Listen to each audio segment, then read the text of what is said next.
چند بڑے گناہ. اللہ اکبر.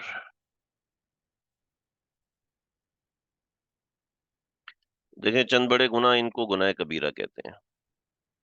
ایک گناہ کبیرہ ہیں، اور گناہ کبیرہ علماء نے، آپ صلی اللہ علیہ وسلم نے خود گناہ کبیرہ کا لفظ استعمال نہیں کیا. ٹھیک ہے.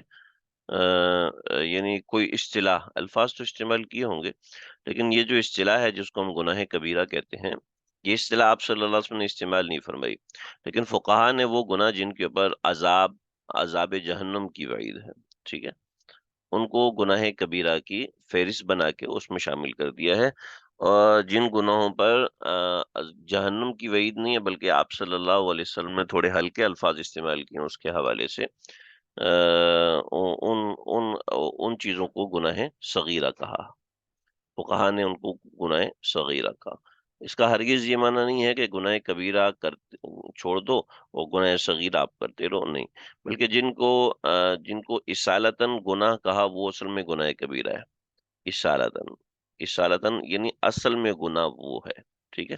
اور وہ گناہ جو اس گناہ تک جانے کا ذریعہ ہے، ٹھیک ہے، ٹھیک ہے، وہ تبعاً گناہ ہوتے ہیں.